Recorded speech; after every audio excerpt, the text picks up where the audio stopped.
Hello students, कैसे हैं आप लोग? Welcome to this session. My name is Dr. Kavita Rawat, your English teacher from ICT Virtual Classroom. Today we will continue our previous poem, that is Fire and Ice, written by Robert Frost from the book First Flight. तो बच्चों, yesterday we discussed Fire and Ice कि किस तरह से poet ने ये दो symbols लिए हैं कि एक दिन जो है the world would end in fire, either by fire or by ice. अब क्यों बोला है ये हम ऑलरेडी यस्टरडे डिस्कस कर चुके हैं कि अगर टेम्परेचर बहुत ज्यादा राइज करेगा तो सरफेस ऑफ द अर्थ क्या होगा, डिस्ट्रॉय होगा और नेचुरली हम लोग जो है सरवाइव नहीं कर पाएंगे उतने टेम्परेचर में और that is why it would die in fire. Second, कुछ लोगों ने बोला है अकॉर्डिंग टू फ्रॉस्ट कि किस तरह से जब टेम्परेचर जो है बहुत गोज डाउन तो क्या होगा, तब भी जो है हम सरवाइव नहीं कर पाएंगे. तो उन्होंने कहा, उनका जो ओपिनियन है, आई एग्री विद दोज जो कहते हैं कि the world would and in ice. Clear? तो ये हमने बोला था, पढ़ा था और किस तरह से उन्होंने ह्यूमन सेल्फ डिस्ट्रक्शन जो है यहाँ पे यूज किए हैं. कौन कौन से वर्ड करे, डिजायर एंड हेट्रेड. तो अभी हम इसी को कंटिन्यू करेंगे and also discuss the poetic devices and question answers. Let's go to smart board screen. तो बच्चों, yesterday we discussed this poem Fire and Ice from the book First Flight written by Robert Frost. तो अब हम बार बार क्यों कह रहे हैं Robert Frost, तो कई बार क्वेश्चन आता है बच्चों कि right the name of the pome and the poet. तो आप जो है साइड बाय साइड जो भी हम पोएम करें, जैसे हमने फर्स्ट पोम करी थी डस्ट ऑफ स्नो, उनके भी जो है राइटर कौन थे, पोएट कौन थे, पोएट कौन थे, रॉबर्ट फ्रॉस्ट. तो दोनों जो है उन्होंने लिखी हुई जो है पोम है और वेरी इंपॉर्टेंट पोम. तो आप लोगों ने जो है इसी को अभी हम कंटिन्यू करते हैं. तो दो जो है उन्होंने कंपोनेंट लिए हैं, कौन कौन से हैं, फायर एंड आइस. कि किस तरह से अगर जितना इंपॉर्टेंट या जितना पावरफुल जो है फायर है उतना ही पावरफुल क्या है, आइस है या स्नो है. राइट? क्योंकि अगर टेम्परेचर बहुत ज्यादा ग्लेशियर्स में आप जाएंगे तो इतना ज्यादा टेम्परेचर होता है तो वहां पे लाइफ इज नॉट पॉसिबल. किसी तरह से भी जो है आप सरवाइव नहीं कर पाएंगे. सिमिलरली फायर में अगर टेम्परेचर राइज करता है तो it is not possible to survive in that temperature. Clear? तो दोनों तरीके से जो है पोएट एग्रीड हैं कि वन डे वर्ल्ड वुड क्या होगा, एंड विद फायर, इधर बाय फायर और बाय स्नो या आइस. क्लियर? तो ये हमने जो है यस्टरडे डिस्कस. तो दिस इज द इंट्रोडक्शन कि किस तरह से दो जो है यहाँ पे पोएट ने क्या यूज करे हैं, सेल्फ डिस्ट्रैक्टिंग ह्यूमन इमोशंस. कौन कौन से हैं वो, ग्रीड कि हम लालच में जो है कितने हद तक जा सकते हैं, कितने लेवल पर जा सकते हैं. Similarly next is eyes, coldness, insensitivity, intolerance, indifference, rigidity and hatred. Clear? तो अभी हम एक रफ जो है ओवरव्यू देखते हैं पोम का, क्योंकि already we discuss it in detail yesterday. सम से, अब जैसे पोएट ने यहाँ बोला, कुछ लोग कहते हैं कि कुछ लोग क्या कहते हैं, one group is of opinion that someday the earth core will get, कि उसका जो कोर है, इंटीरियर पार्ट जो है, इनर पार्ट जो है, सबको पता है कोर होता है, right? Core, mental, crust, 3 layer होती है मेनली. हम लोग जो है क्रस्ट में रहते हैं. तो कोर अगर जो है it will get so heated up that it would lead to fire destroying the earth's surface. और दूसरे लोग क्या कहते हैं बच्चों, on the other hand second group says that if the temperature goes down to an extent that makes life on earth impossible, it would have the same catastrophic effect. तो यहाँ पे दोनों चीजें जो हैं, fire as well as ice, दोनों चीजें जो हैं किसके लिए रिस्पॉन्सिबल हैं, सेम जो है, one day the world would and in either of 2 ways. दोनों में से किसी से भी जो है एंड हो सकता है, इधर बाय आइस और फायर. क्लियर? तो यहाँ पे in this stanza poet agreed with those जो फेवर करते हैं किसको, फायर को, कि एक दिन जो है वुड जो वर्ल्ड है वुड एंड इन फायर. तो यहाँ पे पोएट कहते हैं कि मेरे पास जितना भी I have tested means I have experience, उसके according I agreed with those who favour fire. तो यहाँ पे हमने राइमिंग स्कीम भी निकाली थी. तो राइमिंग स्कीम फर्स्ट स्टैंडर्ड की क्या है बच्चों, ए बी ए. और ये कैसे निकाली थी, अगर आपको कोई डाउट है तो आप लोग उसको आज भी क्वेश्चन पुट कर सकते हैं. नेक्स्ट हमने देखा था कि but if it had perish, perish का मतलब क्या होता है बच्चों, डाई, कि अगर 2 बारी जो है एंड होता है वर्ल्ड का 2 टाइम्स, राइट। तो उन्होंने कहा कि मेरे पास जो है इतना जो है मेरे को एक्सपीरियंस है, इनफ एक्सपीरियंस ऑफ हेट, जितना मुझे डिजायर का एक्सपीरियंस है उतना ही मुझे एक्सपीरियंस है किसका, हेट, नफरत, राइट। तो ice would be equally competent in ending it या ending the world. He brings, यहाँ पे Robert Frost brings about a contrast between ice and hatred. The human capability of insensitivity and hatred has a potential for inner destruction. Though slow and steady, it has the same effect. Desire, eyes and fire and ice, both are equally competent in destroying the या in ending the war. तो ये this is all about this poem. अब हम आज करेंगे literary devices. Yesterday हमने जो है कल डिस्कस करा था अबाउट द राइमिंग स्कीम, तो वो हम ऑलरेडी कर चुके हैं। अगर आपको कोई क्वेश्चन पूछना है तो you can put the question. First literary device, अब क्यों हम यूज करते हैं ये हमने कई बार डिस्कस करा है to make it more interesting. तो राइमिंग वर्ड्स भी यहाँ पे यूज करते हैं और different literary devices. First one is your assonance. अब एसोनेंस क्या होता है, रिपीटेशन। एक होता है हमारा अलिट्रेशन, एक होता है कॉन्सोनेंट। तो अलिट्रेशन और कॉन्सोनेंट ऑलमोस्ट सिमिलर होते हैं। इसमें जो है कॉन्सोनेंट का जो है रिपीटेशन होता है, बट एसोनेंस में वोवल का रिपीटेशन होता है इन द सेम लाइन। एक ही लाइन में जब when we repeat a vowel sound को करना है, साउंड अगर रिपीट होता है या वोवल रिपीट होता है, then it is called assonance. The repetition is at different places in different words. The long sound of O in I hold with those who favor fire. अब यहाँ पे O का pronunciation हो रहा है, those, hold, who, favor, right? तो यहाँ पे किसका हो रहा है रिपीटेशन, O का हो रहा है, वॉवल का रिपीटेशन हो रहा है। क्लियर? अलिट्रेशन क्या होता है बच्चों, कॉन्सोनेंट साउंड होता है, बट ये स्टार्ट ऑफ 2 और मोर क्लोजली, ये शुरू में जो है हम यूज करते हैं कॉन्सोनेंट का। और दूसरा होता है कॉन्सोनेंट्स कहाँ, उसमें जो है कहीं पे भी, जैसे वोवल को कहीं पे भी, ये नहीं है कि स्टार्टिंग में जो है यूज करा है वोवल को, बट अलिट्रेशन में repetition of A consonant sound eight the start of 2 और more closely spaced words. Let's see the example. The sound of F, अब यहाँ देखिए ये स्टार्ट में है F, fever, fire, W, world, will. तो यहाँ पे क्या है बच्चों, स्टार्टिंग में अलिट्रेशन में, राइट। बट एसोनेंस में आपने क्या देखा कि vowel sound in the same line, तो कहीं पे भी हो सकता है इन डिफरेंट प्लेसेस। तो यहाँ पे ऑलरेडी मेंशन है the repetition is at different places in different words. तो डिफरेंट वर्ड्स में डिफरेंट प्लेसेस में वोवल साउंड जो है आ रहा है आपका, बट इन अलिट्रेशन स्टार्ट में जो है स्टार्ट ऑफ 2 और मोर क्लोजली प्लेस्ड वर्ड्स में if it is repeated, consonant is repeated, then it is called alliteration. तो डिफरेंस आपको क्लियर हो गया कि एसोनेंस और अलिट्रेशन में what is the difference, clear. तो यहाँ पे एफ का जो है रिपीटेशन हुआ है स्टार्ट ऑफ द वर्ड में, और डब्ल्यू का एंड एफ, क्लियर। दूसरा है imagery. Imagery is used to make readers perceive things involving their 5 senses. अब हम इमेजिन कर सकते हैं कि क्या क्या यहाँ पे यूज हुआ है। तो यहाँ पे रॉबर्ट फ्रॉस्ट ने क्या कहा, व्हाट ही सेड, सम से the world will end in fire. तो यहाँ पे क्या है, उसने इमेजिन कहा कि कुछ लोगों ने कहा है the world will end in fire.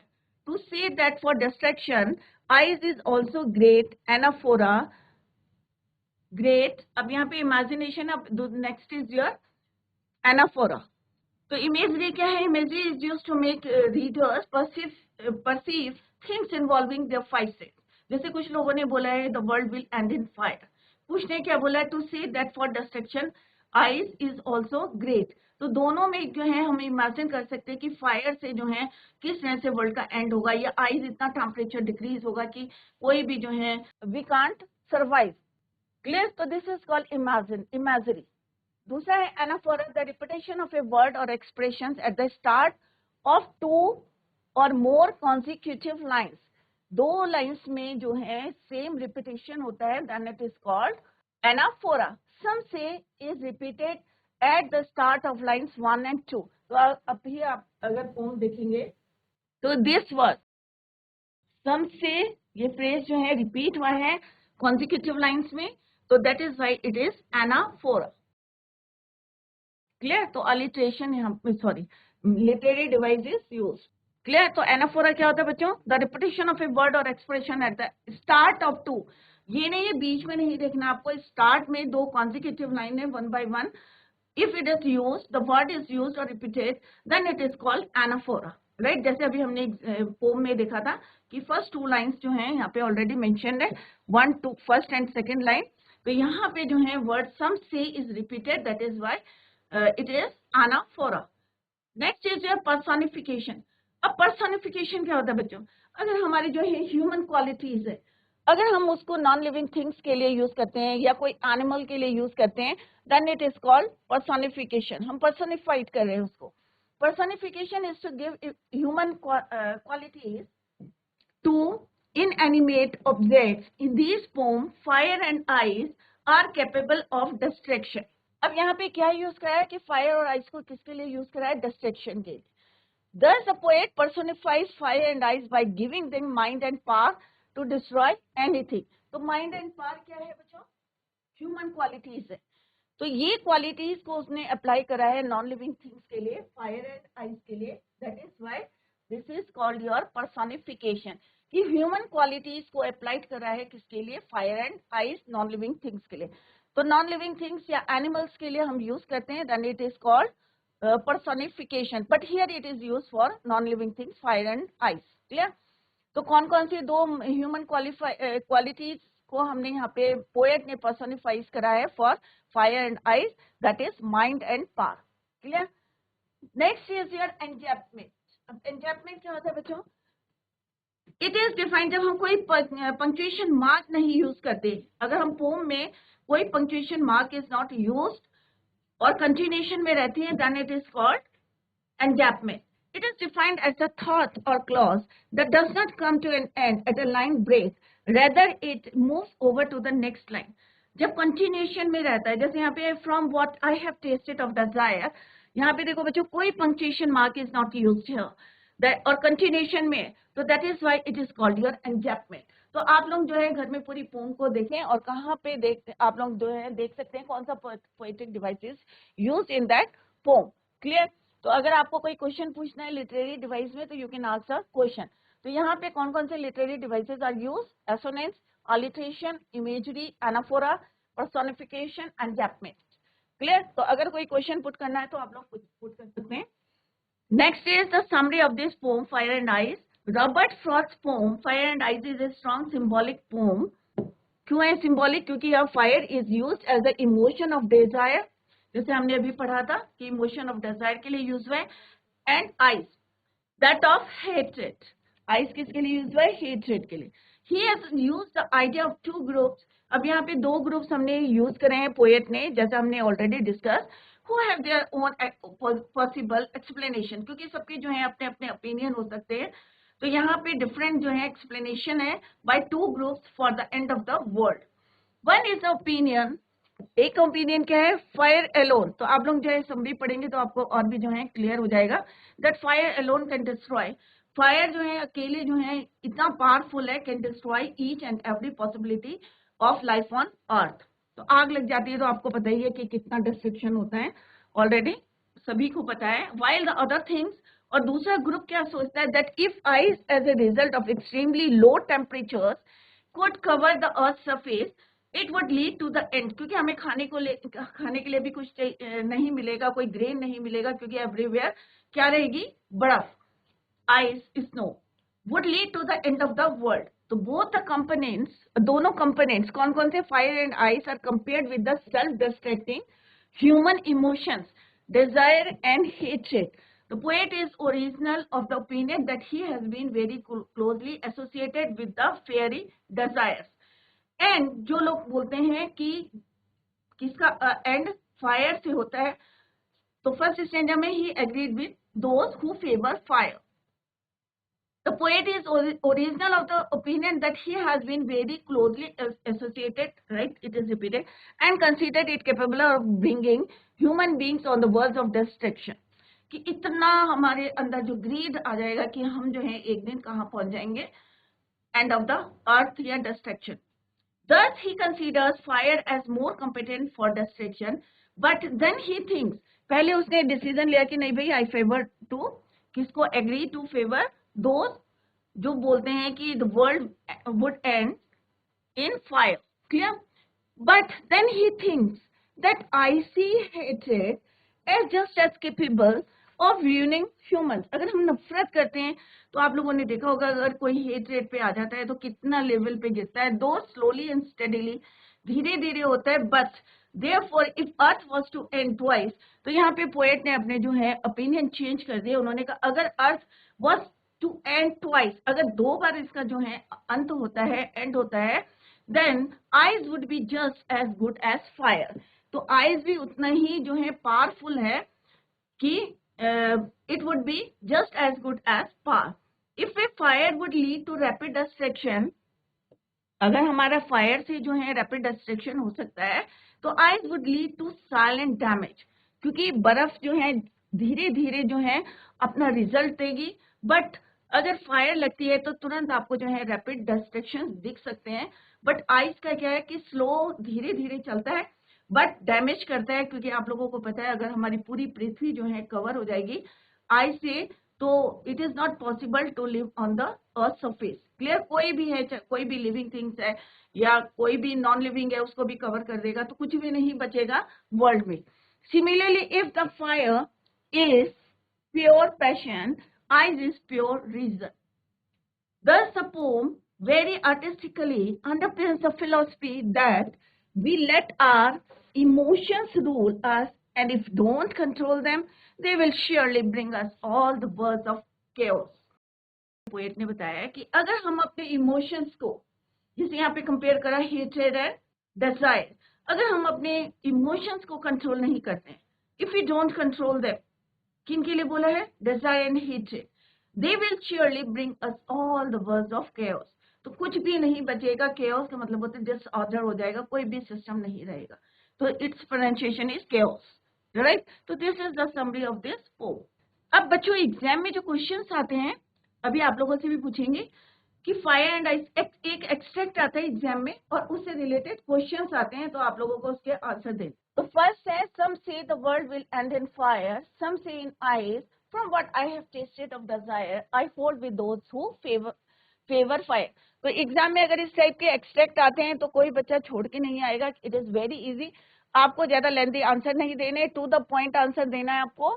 जैसे यहाँ पे फर्स्ट क्वेश्चन है, who is the poet of these line.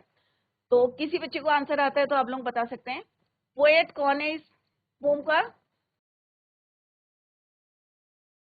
तो इट्स वेरी इजी. अब हम फर्स्ट डे से जो है, जब से हमने पोम स्टार्ट करी है, तो आंसर इज रॉबर्ट फ्रॉस्ट. इसका तो आपको मतलब इस तरह से नहीं लिखना, पूरा कंप्लीट आंसर देना है. Is the poet of these lines. Clear? Next is what is the poets opinion about the world.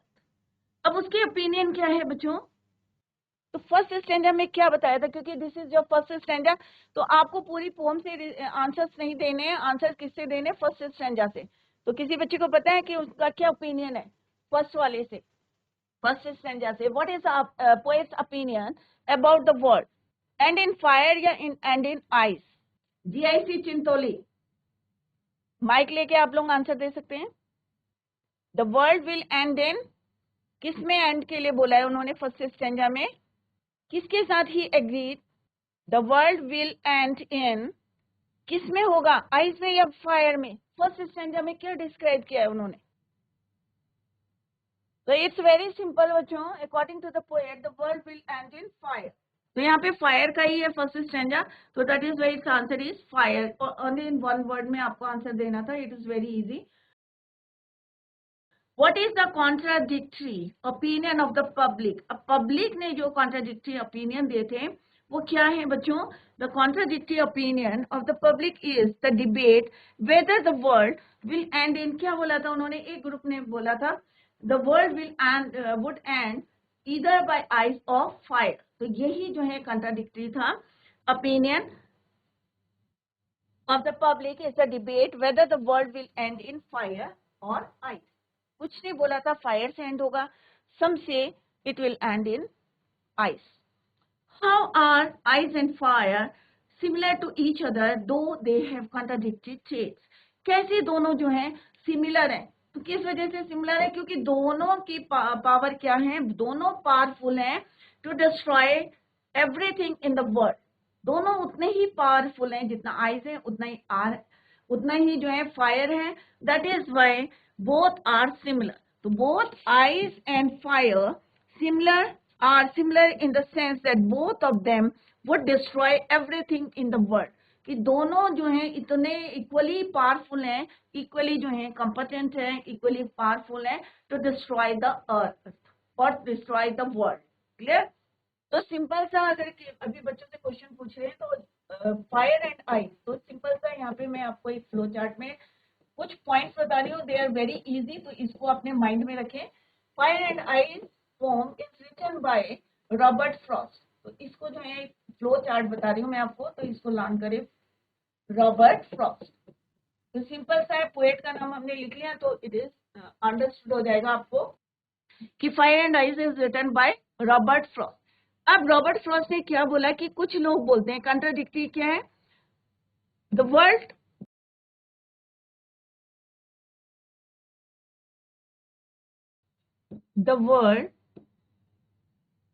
will end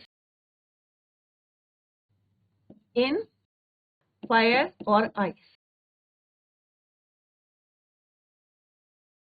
clear?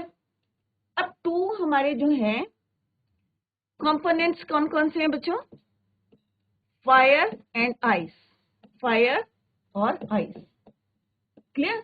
तो इतने भी पॉइंट्स आप याद करेंगे तो एवरीथिंग जो है आपको क्लियर हो जाएगी, वुड बी क्लियर. तो टू कंपोनेंट्स.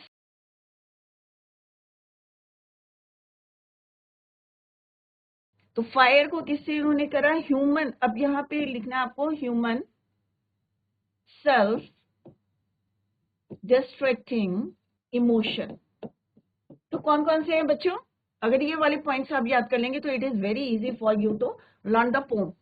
तो आइस को किससे करा है बच्चों? हेट्रेड. इसको किससे करा है? Desire. Both are equally responsible. दोनों से जो है one day world will end. दोनों उतने ही इक्वली पावरफुल हैं.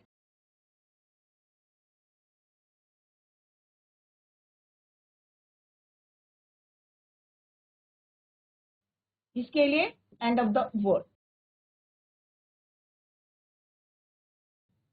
अब रीजन क्या है कि फायर में कि इतना टेम्परेचर राइज करेगा कि वहां पे सरवाइव करना it is not possible to live. Similarly इतना टेम्परेचर गोज डाउन कि आप लोग जो है वहां पे कोई सरवाइव नहीं कर सकता. तो आइस भी उतना ही रिस्पॉन्सिबल है जितना फायर. तो इसको ह्यूमन जो हमारे दो डिस्ट्रैक्टिंग जो है इमोशंस है, अगर हम इन पे कंट्रोल नहीं करेंगे तो मे बी जो है and of the world. Right? तो इस तरह से आप फ्लो चार्ट में उसको याद कर सकते हैं. नेक्स्ट स्टेंजा है but if it had to perish twice. अब पेरिश का मीनिंग मैंने आपको पहले भी बताया था कि इसको लर्न कर लेना. Perish and suffice. तो पेरिश का मतलब क्या होता है बच्चों? Die, destroy. सफाइस का मतलब क्या होता है? सफिशिएंट या एनफ. तो यहाँ पे है but if it had to perish twice I think I know enough of hate to say that for distraction ice is also great and would suffice. तो फर्स्ट क्वेश्चन क्या है बच्चों? What does it refer to the first line? अब यहाँ पे it word किसके लिए use हुआ है? कोई बता सकता है बच्चों? GGIC सुल्तानपुर. it वर्ड किसके लिए यूज हुआ है पोम में? But if it had to perish. तो it had to perish. तो perish किसके लिए बोला है कि 2 times die होगा? इंडिया के लिए बोला है. किसके लिए यहाँ पे रॉबर्ट फ्रॉस्ट ने बोला है कि it would die twice. if it would die twice, तो किसके लिए यूज हुआ है बच्चों? बच्चों ध्यान दें क्योंकि आप लोग 10th स्टैंडर्ड में हैं और आपका बोर्ड है. तो it is use for word कि अगर इफ वर्ल्ड है टू पेरिश ट्वाइस, कि अगर ये वर्ल्ड जो है संसार जो है 2 बार जो है डाई होगा ट्वाइस. तो यहाँ पे इट वर्ड किसके लिए यूज हुआ है बच्चों? वर्ल्ड के लिए. तो इट रेफर्स, क्योंकि यहाँ डज है तो यहाँ पे क्या लिखेंगे हम? रेफर्स. तो यहाँ लिखेंगे it refers to the world. तो इट को किसके लिए रेफरेंस लिया है? वर्ल्ड के लिए। Next is there what do you mean by perish? ये तो आता होगा किसी को। अभी just I told you the answer meaning of that word. तो पैरिश का मतलब क्या होता है बच्चों? पैरिश मीन्स, तो बच्चों अभी बताया मैंने answer, it means is die. Perish means to die और टू बी डिस्ट्रॉयड, खत्म होना, नष्ट होना, राइट। तो पैरिश का मीन्स क्या है? डाई, टू डाई और to be destroyed. Clear? What does ice stand for? Ice किसके लिए स्टैंड करते हैं बच्चों? कोल्डनेस, ठंड। What would be the cause of destruction? अब यहाँ पे क्या cause बताया उन्होंने कि ice और fire would be the cause of destruction. अगर वर्ल्ड का 2 टाइम अगर डिस्ट्रक्शन होता है तो इधर बाय फायर और बाय आइस। क्लियर? तो बच्चों अगर पोम नहीं समझ में आई है तो आप लोग हैंड रेस करके क्वेश्चन पूछ सकते हैं। तो एक तो दिस टाइप के क्वेश्चंस आते हैं, इस टाइप के। क्लियर? कि एक्सट्रैक्ट आएगा और उससे रिलेटेड क्वेश्चंस दिए रहेंगे आपको एसोसिएट यहाँ पे, तो उनको आपको आंसर देने हैं, राइट। एक्सट्रैक्ट बेस्ड क्वेश्चंस रहते हैं। क्लियर? एक्सट्रैक्ट से बेस्ड ही क्वेश्चन है और बेस्ड ही आपको आंसर देने हैं, पूरी पोम से नहीं देने। नेक्स्ट क्वेश्चन आते हैं आपको 20-30 वर्ड्स के और एमसीक्यू क्वेश्चन। तो बच्चों कल सारे बच्चे जो है रिवाइज करके आएंगे।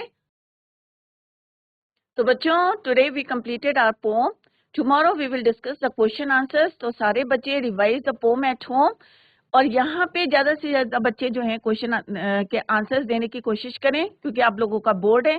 साइड बाय साइड जो है आपके रिवीजन भी याद भी होता रहेगा आपको कि जो यहाँ पढ़ा रहे हैं उसको रिवाइज जरूर करें घर में, so that you are able to answer the question in the class. Clear? तो कल से जो है आप लोग अपना माइक जो है रेडी रखें और हम कल एमसीक्यू क्वेश्चन एंड लेटर हम 20-30 वर्ड्स के जो एग्जाम में क्वेश्चंस आते हैं वो डिस्कस करेंगे। तो बच्चों that's all for today. Thank you so much, bye, take care, have a nice